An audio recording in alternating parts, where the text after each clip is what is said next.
அஸ்ஸலாமு அலைக்கும் வரஹ்மத்துல்லாஹி வபரகாத்துஹு. இன்ஷால்லா இப்போ கிளாஸ் ஸ்டார்ட் பண்ணிடலாம். ரபி ஷ்ரஹ் லி ஸத்ரி வ யஸ்ஸிர் லி அம்ரி வஹ்லுல் உக்தத்தம் மின் லிசானி யஃகஹு கௌலி ரப்பி ஜித்னி இல்மா. அல்ஹம்துலில்லாஹ். என்னோட வாய்ஸ் கிளியரா இல்லை அப்படின்னா இன்ஷால்லா மெசேஜ் பண்ணுங்க இன்ஷால்லா. ஓகே, அல்ஹம்துலில்லாஹ். அல்ஹம்துலில்லாஹ். நேற்று நம்ம 10th லெசனும் 11th லெசனில் கொஞ்சம் இதையும் நம்ம கொஞ்சம் பாடத்தையும் அல்ஹம்துலில்லாஹ் நேற்று நம்ம பார்த்துருந்தோம். இன்ஷால்லா இன்னைக்கு நம்ம அந்த 11th லெசன்ல இருக்கக்கூடிய பாதி இதுவும் கம்ப்ளீட் பண்ணிட்டு இன்ஷால்லா நம்ம 12th லெசனையும் இன்ஷால்லா அல்லா நாடினா இன்ஷால்லா 12th லெசனையும் இன்ஷால்லா இன்னைக்கு பார்த்துட்டோம். அல்ஹம்துலில்லாஹ். நேற்று நிறைய விஷயத்தை பத்தி நம்ம பேசியிருந்தோம். அஹ்காமுல் நூன் சாக்கினா ஒத்தன்மை இதை பத்திலாம் நம்ம பார்த்துருந்தோம். அப்படின்னா என்னன்னு ஒரு 2 minutes நான் ஃபாஸ்டா சொல்லிட்டு நம்ம போயிடலாம். அஹ்காமுல் நூன் சாக்கினா ஒத்தன்மீன் அப்படின்னா அஹ்காம் அப்படின்னா சட்டம், நூனு சாக்கினா சுக்குன் பெற்ற நூன், வத்தன்மீன் அப்படின்னா தன்மீன், தோசவ தோசி தோ பேஷ்னு சொல்றாங்க, பத்ஹத்தேன் கஸ்ரத்தன் தோம்பாத்தேன். அப்போ சுக்குன் வச்ச நூனுக்கு அப்புறமாவும் தன்மீன் ரெண்டுத்துக்கும் உரிய சட்டம் என்ன அப்படிங்கிறது தான் அஹ்காம் நூனு சாக்கினா வத்தன்மீன். இதுதான் இதோட டைட்டில். சரி, இப்போ என்ன பண்ணணும்? சுக்குன் பெற்ற நூன் தன்மீனுக்கு அப்புறமா சில லெட்டர்ஸ் வந்துச்சு அப்படின்னா நூனுடைய சவுண்டை நம்ம கிளியரா ஓதுவோம். சில லெட்டர் வந்துட்டு சுக்குன் பெற்ற நூனுக்கு அப்புறமா சில லெட்டர் தன்மீனுக்கு அப்புறமா சில லெட்டர் வந்துச்சு அப்படின்னா நூனுடைய சவுண்டை கிளியரா ஓத மாட்டோம். ஆப்போசிட்டா நம்ம நூனுடைய சவுண்டை மூக்கால நம்ம வந்து மறைச்சு ஓதுவோம் அப்படின்ற விஷயத்த நம்ம பார்த்துருக்கோம். வெளிப்படுத்துறதுக்கு பேரு இஸ்ஹார். இஸ்ஹார்னா வெளிப்படுத்துதல். நான் சேட் பண்றேன் இன்னொரு தடவை.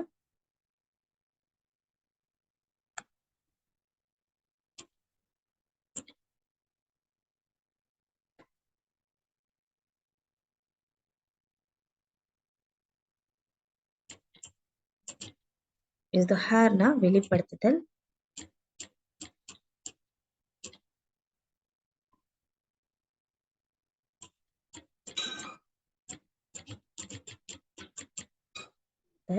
அப்புறம் இஹ்ஃபா அப்படின்னா மறைத்தல். இஹ்ஃபா அப்படின்னா மறைத்தல். ஓகே, இஸ்ஹாருடைய லெட்டர்ஸ்லாம் என்ன அப்படின்றத பார்த்துருந்தோம். தொண்டையுடைய எழுத்துக்கள் தான் இஸ்ஹாருடைய எழுத்துக்கள் அப்படின்னு பார்த்துருந்தோம். இஹ்ஃபாவுடைய எழுத்துக்கள் மொத்தம் 15 அப்படின்றது நேத்தே உங்களுக்கு அல்ஹம்துலில்லாஹ் என்னென்ன லெட்டர்ன்றதை நான் உங்களுக்கு ஷேர் பண்ணிப்பேன். அல்ஹம்துலில்லாஹ். ஓகே, இப்போ இஸ்ஹாருடைய லெட்டர்ஸ் த்ரோட் லெட்டர்ஸ் அம்சாஹா, ஐன்ஹா, ஃபைன்ஹா இந்த 6 லெட்டரும் வந்துச்சுன்னா நம்ம என்ன பண்ணுவோம்? கிளியரா நம்ம ஓதுவோம். அப்போ மீதி இருக்கக்கூடிய 15 லெட்டர் சுக்குன் பெற்ற நூனுக்கு அப்புறமாவோ தன்வீனுக்கு அப்புறமாவோ வந்துச்சு அப்படின்னா நம்ம என்ன பண்ண மாட்டோம்? நூனுடைய சவுண்டை கிளியரா ஓத மாட்டோம், மறைச்சு ஓதுவோம் அப்படிங்கிற விஷயத்த பார்த்துருவோம். அல்ஹம்துலில்லாஹ். ஓகே, இன்னைக்கு போய்க்கலாம் இன்ஷால்லா. 2 பேஜ் கம்ப்ளீட் பண்ணிட்டோம். நெக்ஸ்ட் பேஜ் இன்ஷால்லா.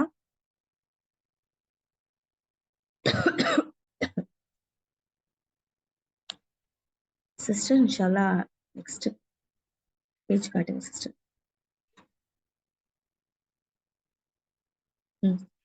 பிஸ்மில்லாஹிர் ரஹ்மானிர் ரஹீம். الدرس 11. الدرس 11. الدرس 11. تدريبات على السكون. تدريبات على السكون. تدريبات على السكون. الدرس 11. تدريبات على السكون. 2 page after that is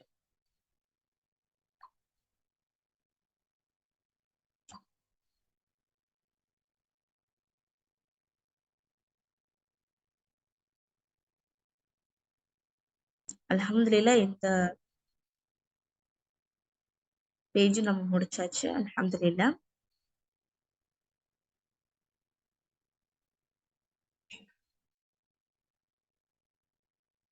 அல்ஹம்துலில்லாஹ். இங்க பாருங்க.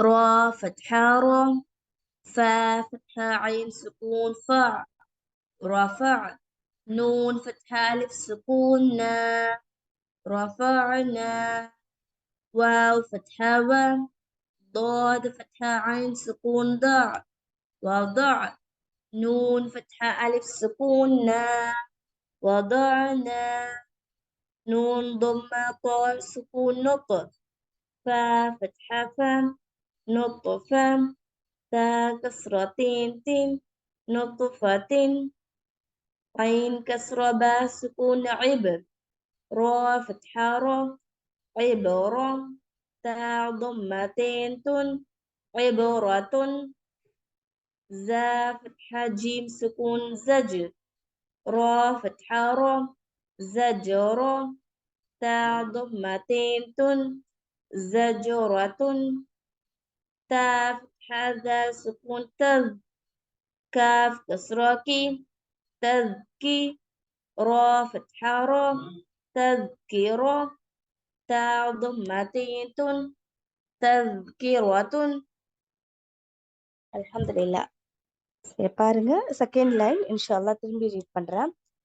تا فتحة ذا سكون تذ كاف كسرة كي تذكي را فتحة را تذكرة تا ضمتين تذكرة ميم ضمة سين سكون مس فا كسرة في مصفي را فتحة را مصفرة تا ضمتين مصفرة ميم ضمة همزة سكون مع صاد فتحة صو مؤصو دال فتحة دا مؤصدة تا ضمتين مؤصدة ميم فتحة سين سكون مس غين فتحة غا مسغى با فتحة با مسغبة تا كسرتين مسغبة ميم فتحة قاف سكون مقو را فتحة رام مقرام با فتحة با مقربة تا كسرتين مقربة ميم فتحة تا سكون مت را فتحة را مت را با فتحة با مت ربا تا كسرتين متربة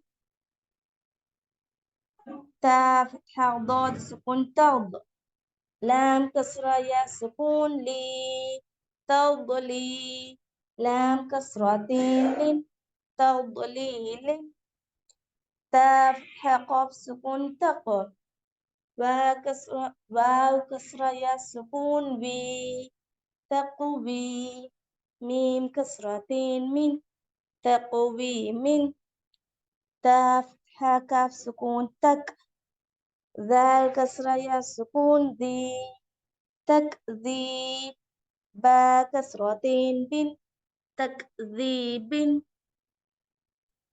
تا فتحة سين سكون تس نون كسرة يا سكون ني تسني ميم كسرة يا ميم كسرتين من ميم كسرتين من تسنيم திரும்பி read பண்றேன் சிஸ்டர் இன்ஷால்லா.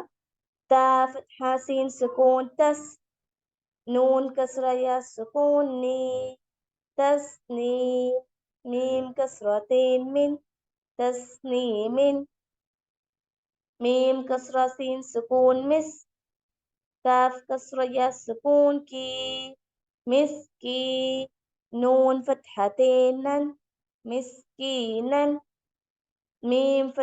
ميم فتحة ميم سكون مم نون ضمة واو سكون نو ممنو نون كسرتين ممنون ميم فتحة حا سكون مح فا ضمة واو سكون فو محفو ضا كسرتين ضن محفوظ ميم فتحة خا سكون مخ تا ضمة واو سكون تو مختو ميم كسرتين من مختوم ميم فتحة سين سكون مس را ضمة واو سكون رو مسرو را فتحتين رن مسرورا ميم فتحة شين سكون مش ها ضمة واو سكون هو مشهور دال كسرة دال كسرتين دن مشهود همزة فتحة با سكون أب واو فتحة ألف سكون و أب و با فتحتين بن أبوابا ميم فتحة صاد سكون مص فا ضمة واو سكون فو مصفو فا فتحة فا مصفوفة تا كسرتين تن مصفوفة همزة فتحة زا سكون أز واو فتحة ألف صغيرة و أزواج جيم فتحتين جن أزواجا همزة فتحة شين سكون أش تا فتحة ألف سكون تا أشتا تا فتحتين تن أشتاتا همزة كسرة طا سكون يطا عين فتحة ألف صغيرة ع يطعا ميم ضمتين من يطعام همزة فتحة عين سكون أع نون فتحة ألف صغيرة نا أعنا با فتحتين بن أعنابا همزة فتحة فا سكون أف واو فتحة ألف سكون و أف و جيم فتحتين جن أفواجا همزة فتحة لام سكون ال فا فتحة ألف سكون فا ألفا فا فتحتين فن ألفافا قاف ضمة را سكون قر همزة فتحة ألف سكون قرآن نون ضمتين نون قرآن همزة فتحة لام سكون ال حا فتحة ميم سكون حمد الحمد دا ضمة دو الحمد واو فتحة لام سكون وال فا فتحة جيم سكون فجر والفجر را كسراري والفجر واو فتحة لام سكون وال فا فتحة سكون فت والفتح حا ضماح والفتح واو فتحة لام سكون وال عين فتحة صاد سكون عص والعصر را كسراري والعصر ميم كسرامي نون فتحة لام سكون نل من ميم ضمة عين سكون مع من المع صاد كسراسي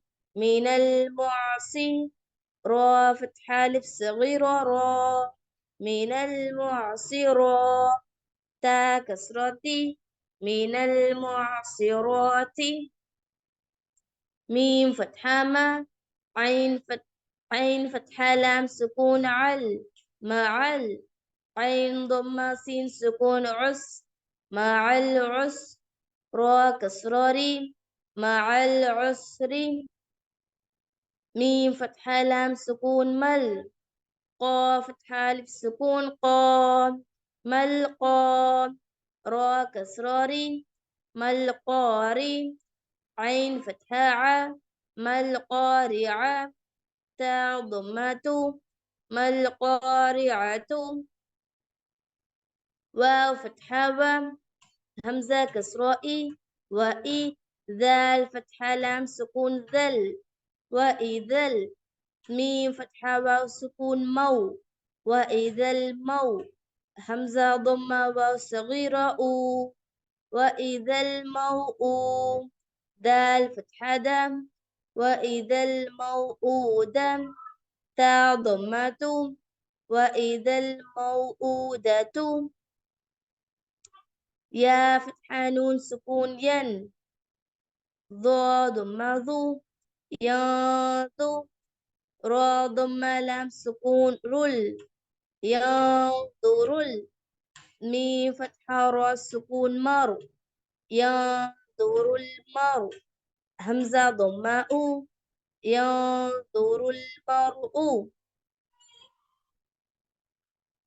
كاف فتحة لام سكون كل فا فتحة فم كالفم را فتحة ألف سكون را كالفرا شين كسرة لام سكون شل كالفراشل ميم فتحة با سكون مب كالفراش المب ثاء ضمة با سكون ثوم كالفراش المبثوث ثاء كسرة ثي كالفراش المبثوث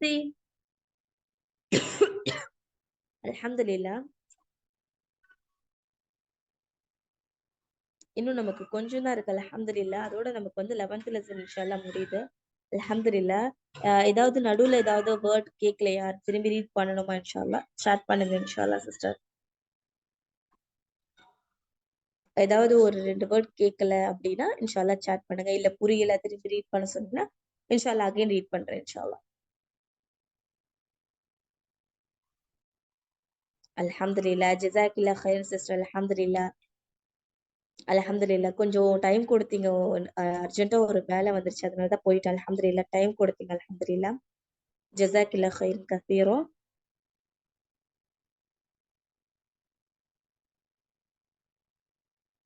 ஓகே, என்ன கேட்டிருக்கீங்கன்னா ஒருத்தவங்க மட்டும் லாஸ்ட் வேர்டு நான் இன்ஷா அல்லாஹ் ரீட் பண்றேன். அல்ஹம்துலில்லாஹ். சரி பாருங்க. காஃப் ஃபத்ஹா லாம் சுகூன் கல் ஃபா ஃபத்ஹா ஃபம் كالفم را فتحة ألف سكون را كالفرا شين كسرة لام سكون شل كالفراشل ميم فتحة با سكون مب كالفراش المب ثاء ضمة با سكون ثو كالفراش المبثوث ثاء كسرة ثي كالفراش المبثوث அல்ஹம்துலில்லாஹ். அப்போ நம்ம நெக்ஸ்ட் பேஜ் இன்ஷால்லா போய்க்கலாம் இன்ஷால்லா sister. Okay, last line first word கேட்டிருக்கீங்க. சரி இன்ஷால்லா அதையும் ரீட் பண்றேன்.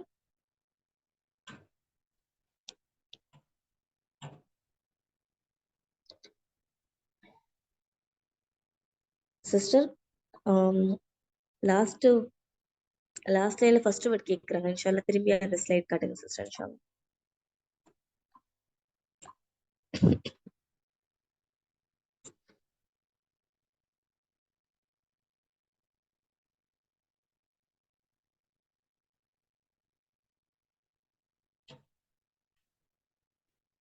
ஓகே, இங்க பாருங்க.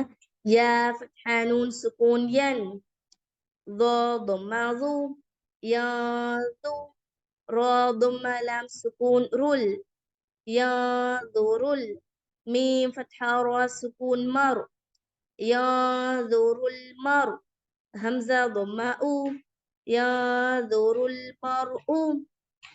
ஓகே, திரும்பி செகண்ட் அதை ரீட் பண்ண சொல்லிருக்கீங்க. அகைன் ரீட் பண்ற பாருங்க. கா ஃபத்ஹா லாம் சுகூன் கல் ஃபா ஃபத்ஹா ஃபம் கல் ஃபம் ரா ஃபத்ஹா அலிஃப் சுகூன் ரா கல் ஃபரா ஷீன் கஸ்ரா லாம் சுகூன் ஷில் கல் ஃபராஷில் ميم فتحة با سكون مب كالفراش المب ثاء ضمة واو سكون ثو كالفراش المبثوث ثاء كسرة ثي كالفراش المبثوث. அல்ஹம்துலில்லாஹ். இன்ஷால்லா நம்ம நெக்ஸ்ட் பேஜ் போய்க்கலாம் இன்ஷால்லா. அல்ஹம்துலில்லாஹ். பாருங்க, முன்னாடி சொன்ன மாதிரி தான் இங்க இடத்துல பாருங்க அலிஃப் சில இடத்துல வந்துட்டு ஹம்சத்துல் வஸ்ல் இருக்கு. அப்போ நம்ம என்ன பண்ண மாட்டேங்கிறோம், அந்த லெட்டருக்கு எதுவுமே ஹரக்கத் இல்லை. ஸோ நம்ம வந்து படிக்க மாட்டேங்கிறோம். அல்ஹம்துலில்லாஹ். சரி பாருங்க. காஃப் ஃபத்ஹா லாம் சுகூன் கல் ஐன் கஸ்ரா ஹா சுகூன் இஹ் கல் இஹ் நூன் கஸ்ரா லாம் சுகூன் நில் கல் இஹ் நில் மீம் ஃபத்ஹா நூன் சுகூன் மன் கல் இஹ் நில் மன் فا ضمة وسكون فو كالإهن المنفوش شين كسرة شين كالإهن المنفوش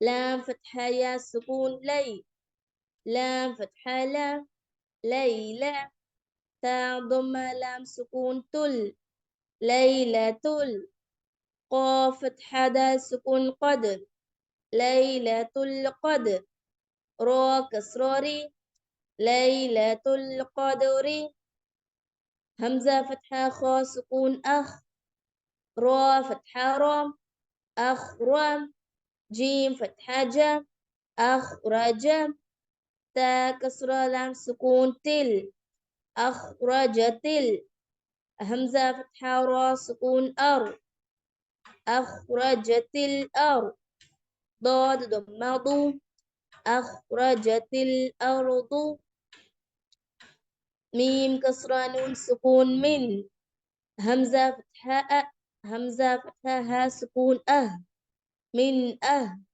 لام كسرة لام سكون لل من أهل كاف كسرة كي من أهل الكي تا فتحة ألف صغيرة تا من أهل الكتاب با كسرة بي من أهل الكتاب. Okay, ஒரு question. ஃபர்ஸ்ட் லைன்ல ஃபர்ஸ்ட் வேர்ட் கல் இஹனில் மா ஃபூஷி அந்த மா ஃபூஷில நம்ம ஏன் மண் ஃபூஷி நம்ம படிக்க மாட்டேங்கிறோம்? ஸ்டார்ட் பண்ணுங்க இன்ஷால்லா. அங்க என்ன ரூல் இருக்கு நம்ம படிக்கிறோம். என்ன ரூல் இருக்குன்னு சொல்லிட்டு நம்ம நூனுடைய சவுண்டை ஹைட் பண்ணி நம்ம மறைச்சு ஓதுறோம். அந்த ரூலுடைய நேம் இன்ஷால்லா சாட் பண்ணுங்க என்னன்னு சொல்லிட்டு இன்ஷா.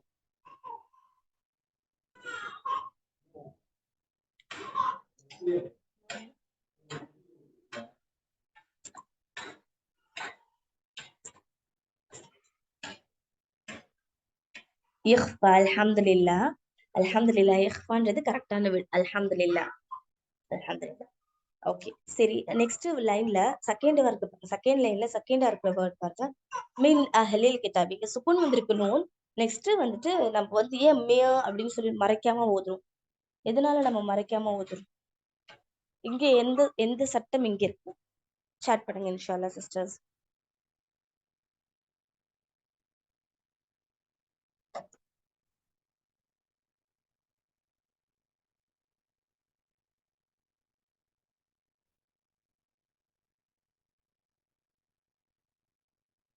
இதுவாம் இல்ஹார் கரெக்டானது. இதுவாம் பத்தி நான் இன்ஷால்லா நம்ம அடுத்தடுத்து அந்த ஸ்லைடு வரும்போது இன்ஷால்லா அந்த லெசன் வரும்போது நான் இதுவாம் பத்தி சொல்றேன். அதுக்கு பேர் இத்ஹார். அல்ஹம்துலில்லாஹ் இத்ஹார் கரெக்டான ஆன்சர். அல்ஹம்துலில்லாஹ் இத்ஹார்னா வெளிப்பட்டது. பாருங்க சுக்குன் பிச்சனுக்கு அப்புறமா ஹம்சா வந்திருக்கு. ஸோ ஹம்சா வந்துட்டு த்ரோட் லெட்டர், அது வந்துட்டு வெளிப்படுத்தணும் இல்லைங்க. ஸோ அதனால நம்ம வந்து என்ன பண்றோம், மெயின் அஹ்லில்னு சொல்லி கிளியரா நோனோட சவுண்ட் வெளிப்படுத்துறோம், மறைச்சு ஓதுல. அல்ஹம்துலில்லாஹ். நெக்ஸ்ட் பாருங்க, ஐன் கஸ்ரா நூன் சுக்கூன் ஐன் தால் ஃபத்ஹா தா ஐயாத தால் கஸ்ரா லாம் சுக்கூன் தில் ஐயாத தில் عين فتحة را سكون عو عند ذي العر شين كسرة شين عند ذي العرش يا فتحة ميم سكون يم نون فتحة نا يمنى عين ضمة واو سكون عو يمنع نون فتحة لام سكون نل يمنعون ميم فتحة ألف سكون ما يمنعون الماء عين ضمة وسكون عو يمنعون الماعون نون فتحنا يمنعون الماعون. இந்த இது நல்லா இது பண்ணுங்க, ஏன்னா அடுத்த லைன் ரொம்ப பெருசு. இன்ஷால்லா கொஞ்சம் நல்லா லிசன் பண்ணுங்க இன்ஷால்லா. واو فتحة و ها ضمة هو وهو واو فتحة لام سكون وال وهو غين فتحة غا وهو الغا فاء ضمة واو سكون فو وهو الغفور را ضمة لام سكون رل وهو الغفور واو فتحة وام وهو الغفور الوام دال ضمة واو سكون دو وهو الغفور الودود دال ضمة دوم وهو الغفور الودود ذال ضمة لام سكون ذل عين فتحة را سكون عر ذو العر شين كسرة لام سكون شل ذو العرش ميم فتحة مام ذو العرش المام جيم كسرة يا سكون جي ذو العرش المجيد دال ضمة دو ذو العرش المجيد وهو الغفور الودود ذو العرش المجيد again وهو الغفور الودود ذو العرش المجيد لام فتحة لام قاف فتحة دال سكون قد لقد خا فتحة خا لقد خا لام فتحة قاف سكون لق لقد خلق نون فتحة لام سكون نل لقد خلقنا همزة كسرة نون سكون إن لقد خلقنا الإن سين فتحة ألف صغيرة سا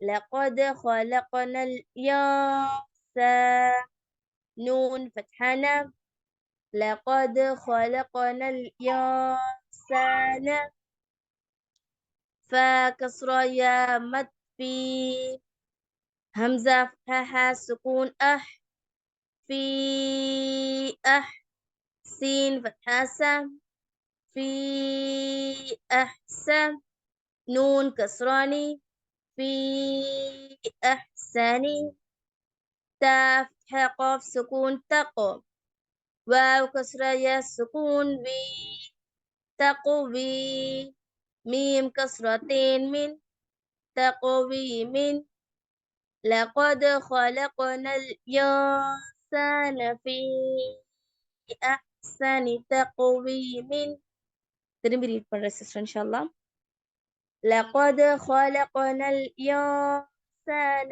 في أحسن تقويم الحمد لله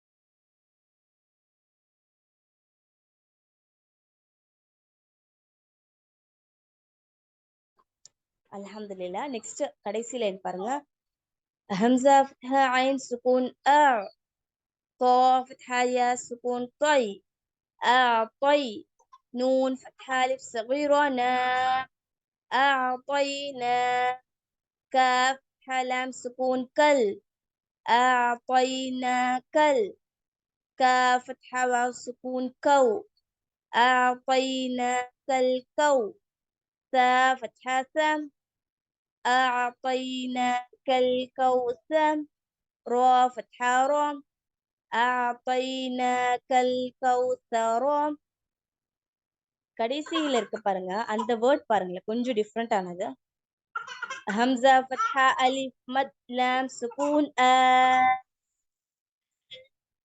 ஹம்சா ஃபத்ஹா அலிஃப் صغيرة ஆ ஆ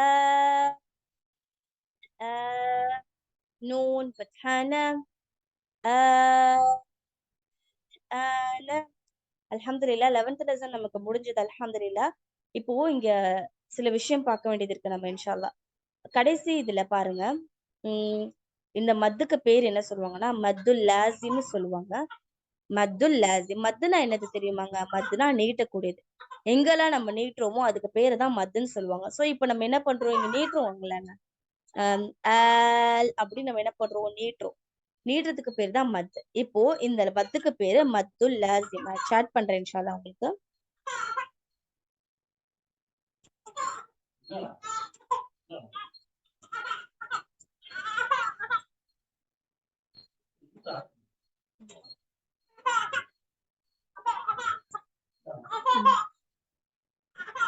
சாட் பண்ணிருக்கேன் பாருங்க, மத்துல் லாசிம். இந்த மத்துக்கு பேரு மத்துல் லாசிம். சரி, இப்போ நம்ம என்ன பண்ணணும் அப்படின்னா, இந்த மத்துங்களுக்கு அப்புறமா அலிஃப் இல்லாம ஹம்சா இல்லாம வேற என்ன வேர்டு லெட்டர் வந்திருந்தாலும் நம்ம என்ன பண்ணோம் அப்படின்னா 6 அலிஃப்க்கு தகுந்த மாதிரி நம்ம நீட்டுவோம். அதுக்கு பேர் தான் பெரிய மதுல் லாசிம். 6 அலிஃப்க்கு தகுந்த மாதிரி நம்ம என்ன பண்ணணும், இன்ஷா அல்லாஹ் நம்ம வந்து நீட்டணும். இதுக்கு பேரு மதுல் லாசிம்னு சொல்லுவாங்க. சரி, லாஸ்ட் லைனுக்கு முன்னாடி இருக்கக்கூடிய பாருங்க, ஃபீ அஹ்ஸனி தக்வீம்னு படிக்கும். ஃபீ அப்படி சொல்லிட்டு 4 கவுண்ட்ஸ் நீட்டுறோம். நம்ம 4 அலிஃப்க்கு தகுந்த மாதிரி நம்ம வந்து நீட்டுறோம் இன்ஷா அல்லாஹ். ஒரு நிமிஷம் சார்.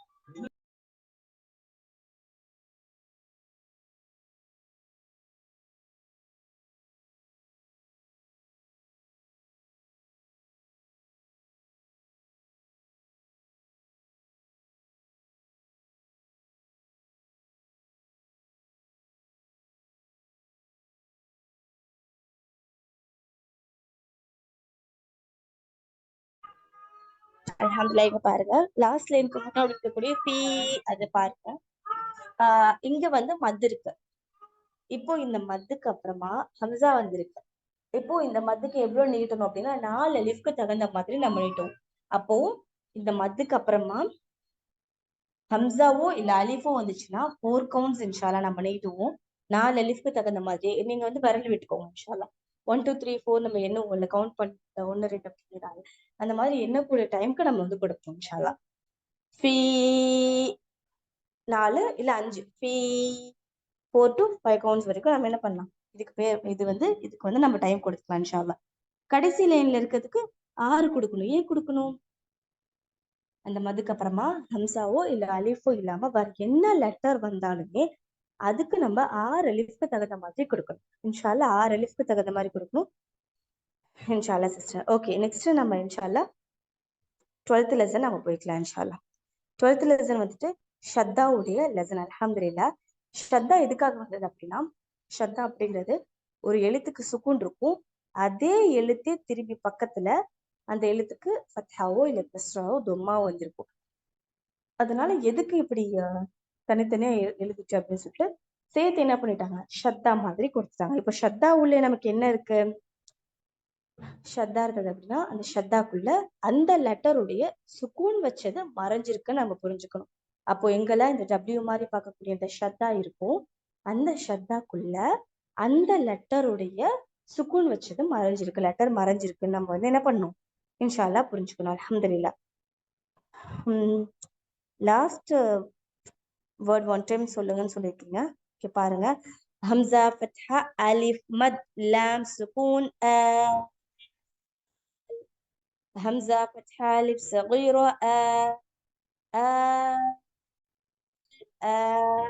نون فتحة ن ن 12th lesson إن شاء الله. الدرس الثاني عشر الدرس الثاني عشر الدرس الثاني عشر الدرسنا lesson ثاني عشرنا 12th lesson. الشدة الشدة ஷத்தானா இந்த டபிள்யூ மாதிரி இருக்கக்கூடியதா ஷத்தா. الدرس الثاني عشر الدرس الثاني عشر الشدة الدرس الثاني عشر الشدة.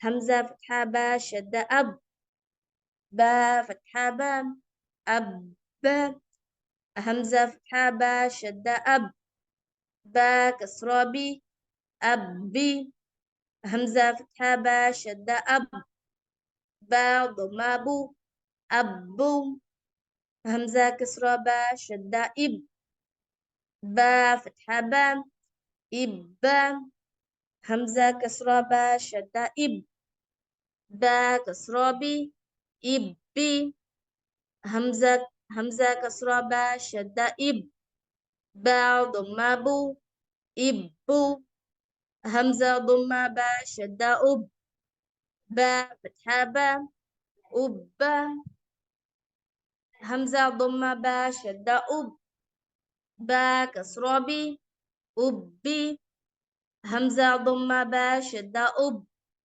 باء ضمة بو أبو همزة فتحة با شدة أب با فتحتين بن أبا همزة فتحة با شدة أب با كسرتين بن أب همزة فتحة با شدة أب با ضمتين بن أب همزة كسرة با شدة إب با فتحتين بن إبا همزة كسرة با شدة إب با كسرتين بن إب همزة ضمة با شدة إب با ضمتين بن إب همزة ضمة با شدة أب با فتحتين بن أبا همزة ضمة با شدة أب با كسرتين بن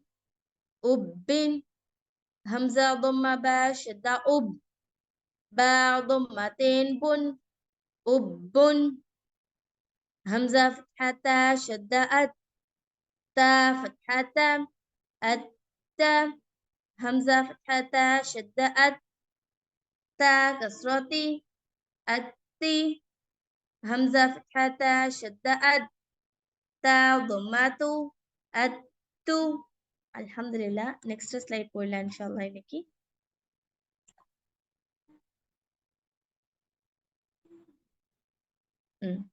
همزة كسرة تا شدة إت تا فتحة إت همزة كسرة تا شدة إت تا كسرتي إت همزة كسرة تا شدة إت تا ضمة إتو همزة ضمة تا شدة أت تا فتحة أت همزة ضمة تا شدة أت تا كسرتي أتي همزة ضمة تا شدة أت تا ضمة أتو همزة فتحة شدة أت تا فتحتين تن التن همزة فتحة شدة أت تا كسرتين تن التن همزة فتحة شدة أت تا ضمتين تن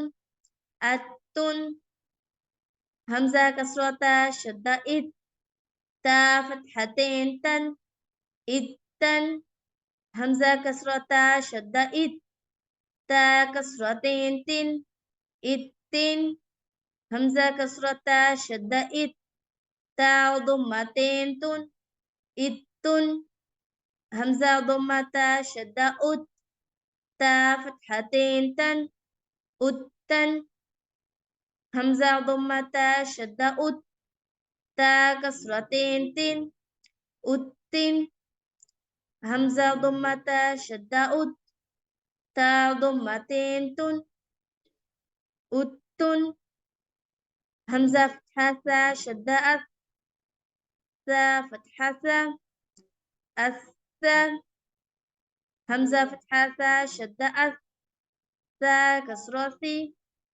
الثي همزة فتحة شدة أت تا ضمة الثو همزة كسرة شدة إث تا فتحة إثا همزة كسرة شدة إث تا كسرتي إثي همزة كسرة شدة إث تا ضمة إثو همزة ضمة شدة أث تا فتحة أثا همزة ضمة شدة أث تا كسرتي أثي همزة ضمة شدة أث تا ضمة أثو همزة فتحة شدة أث تا فتحتين ثن الثن همزة فتحة شدة أث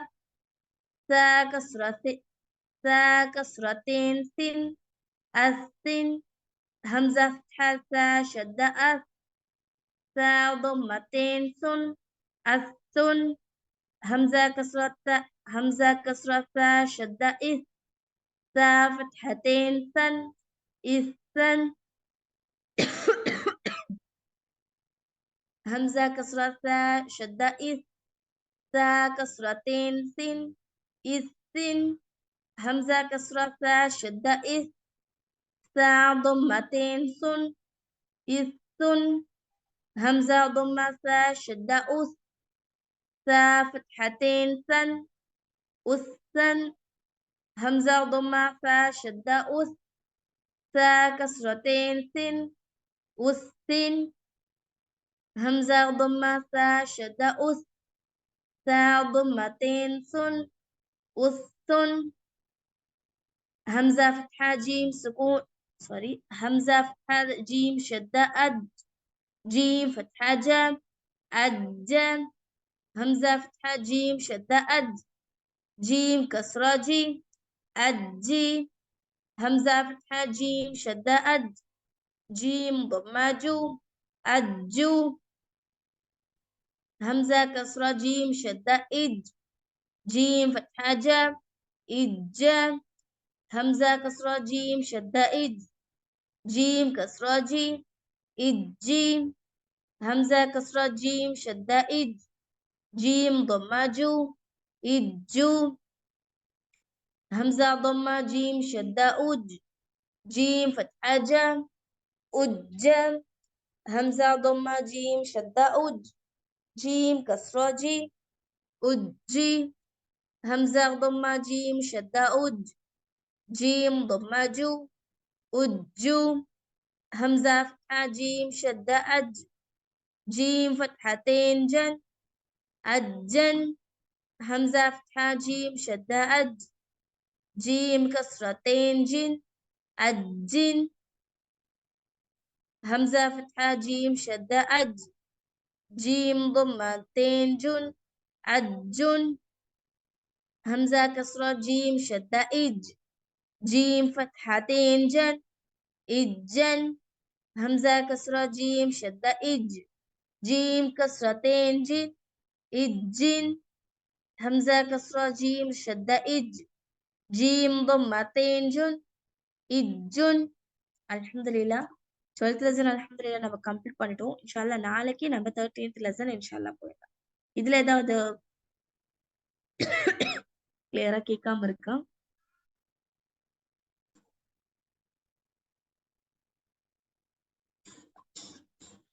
இன்ஷால்லா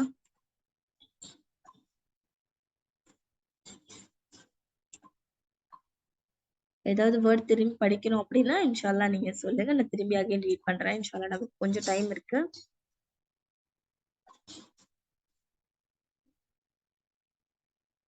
அல்ஹம்துலில்லாஹ்.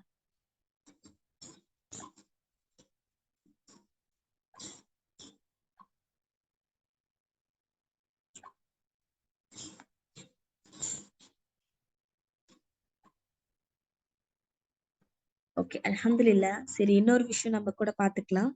என்ன அப்படின்னா, நான் நேத்து வந்து சொல்லியிருந்தேன் உங்ககிட்ட ஹெவி லெட்டர் லைட் லெட்டர் பத்தி சொல்லியிருந்தோம். நம்ம மத்து கவுண்ட்ஸ் சொல்லணும்னு சொல்லிருக்கீங்க, சாட் பண்ணிருக்கீங்க. அல்ஹம்துலில்லாஹ்.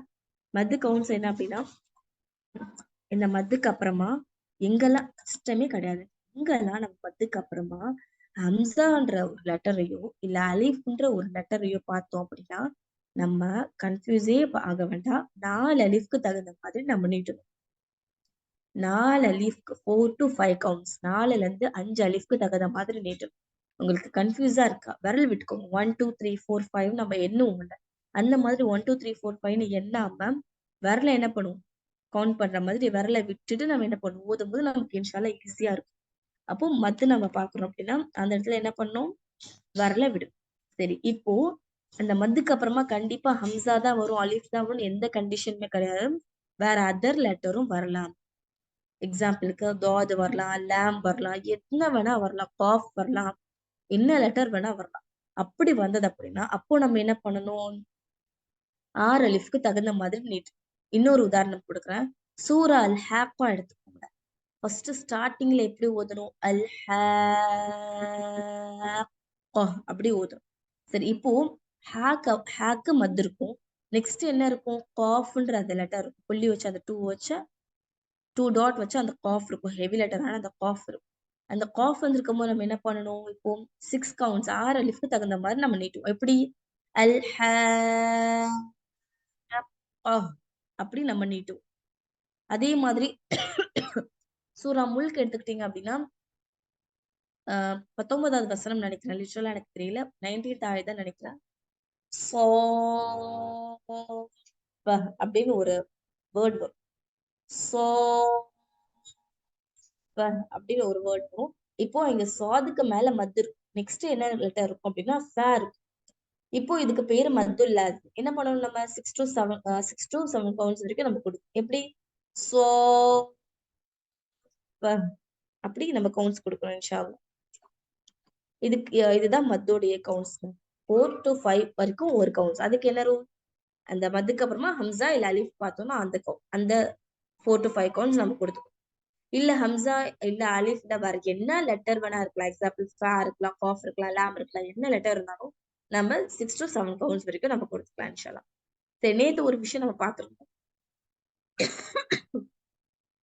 ஹெவி லெட்டர்ஸ் மொத்தம் எத்தனை லெட்டர்ஸ்ங்க? சாட் பண்ணுங்க இன்ஷா அல்லாஹ். ஹெவி லெட்டர்ஸ் மொத்தம் எத்தனைன்னு கொடுத்திருந்தோம்? எத்தனை நம்ம பார்த்திருந்தோம்? வல்லினமான எழுத்து. அதுக்கு பேர் கூட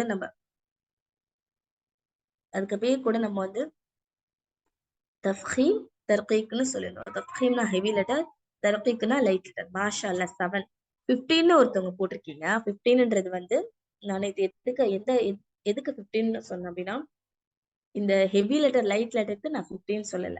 எதுக்கு சொல்லியிருந்தேன்? அந்த இஹ்பாவுடைய லெட்டர் தான் 15. நம்ம பார்த்தோம்ல, சுக்குன் வச்ச நூனுக்கு அப்புறமா 15 எழுத்து வந்துச்சுன்னா அப்போ நம்ம நூனுடைய சவுண்டை மறைச்சு ஓதுவோம்னு சொன்னல, அதுக்குதான் 15 எழுத்து. இந்த ஹெவி லெட்டர் மொத்தம் 7. சரி, என்னென்னு பார்த்தோம் நம்ம? خا صاد ضاد طا ظا قاف ரா. இந்த 7 லெட்டரையும் பார்த்துரும்.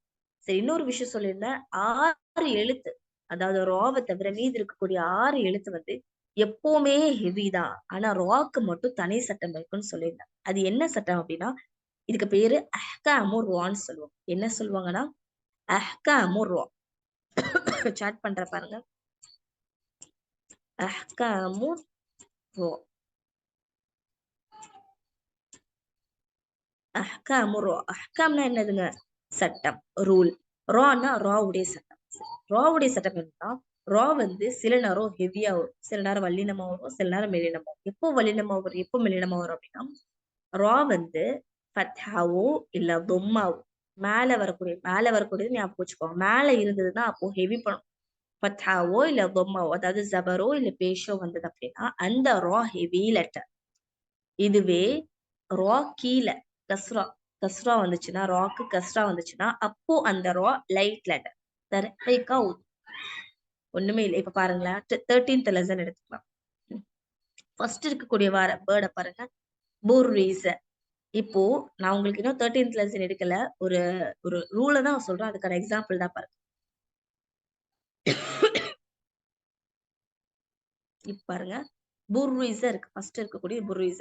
இப்போ என்ன, இந்த ராவை ஹெவி பண்ணணுமா லைட் பண்ணணுமா ஒரு கொஸ்டின் உங்களுக்கு வந்துச்சுன்னா நீங்க கண்ணை மூடிட்டு சொல்லலாம், இதை வந்து லைட் ஆக்கும். ஏன் நம்ம லைட் ஆக்குறோம்? இந்த ராக்கு ஏன்னா கஸ்ரா இருக்கு, ஜேர் இருக்கனால இந்த ராவை நம்ம ஹெவியா ஓதக்கூடாது, லைட்டா ஓதணும். ஒரு ரீச லைட்டா ஓதணும் கஸ்ரா வந்துச்சுன்னா. இதுவே இந்த ஃபர்ஸ்ட் லைன்ல லாஸ்ட் இருக்கக்கூடிய வேர்டை பாருங்க, கத்தரோ. இந்த ராவை கத்தரோ ஹெவி பண்றோம். ஏன் ஹெவி பண்றோங்க? ஏன்னா இந்த ராக்கு ஃபத்ஹா இருக்கு. அப்போ ஃபத்ஹாவோ இல்ல தொம்மாவோ ராக்கு மேல இருந்தது அப்படின்னா அப்போ அந்த ரா ஹெவி. இதுவே ராக் கஸ்ரா இருந்ததுன்னா அப்போ அந்த ரா லைட். இன்ஷா அல்லாஹ் இதுதான் அஹ்காமு ராவுடைய சட்டம். அல்ஹம்துலில்லாஹ் புரிஞ்சிருக்கும்னு நினைக்கிறேன். புரிஞ்சுதா எல்லாருக்கும்? புரிஞ்சுதான் அல்ஹம்துலில்லாஹ் கொஞ்சம் இன்ஷா அல்லாஹ் மெசேஜ் பண்ணுங்க சிஸ்டர். அல்ஹம்துலில்லாஹ். ஓகே, அல்ஹம்துலில்லாஹ். சரிங்க. அப்ப மீதி இருக்கக்கூடிய எல்லா லெட்டருமே மீதி இருக்கக்கூடிய அந்த 6 லெட்டருமே எப்பவுமே ஹெவி தான். ஃபத்ஹாவா இருந்தாலும் சரி, கஸ்ராவா இருந்தாலும் சரி, தொம்மாவா இருந்தாலும் சரி, சுக்கூன் இருந்தாலும் சரி, எல்லா நிலையிலுமே அந்த ஹெவி லெட்டர் தான். ஆனா இந்த ராக்கு மட்டும் தனி. ரா மட்டும் சில நேரத்துல ஹெவியா வரும், சில நேரத்துல லைட்டா வரும். இன்ஷா அல்லாஹ். சரி இன்ஷா அல்லாஹ் அப்போ இன்னைக்கு கிளாஸ் முடிச்சுக்கலாமா? சரி துவா சொல்லுங்க இன்ஷா அல்லாஹ். சுப்ஹானக அல்லாஹும்ம வ பிஹம்திக அஷ்ஹது அல்லா இலாஹ இல்லா அன்த அஸ்தக்ஃபிருக வ அத்தூபு இலைக். அஸ்ஸலாமு அலைக்கும் வரஹ்மத்துல்லாஹி வபரகாத்துஹு.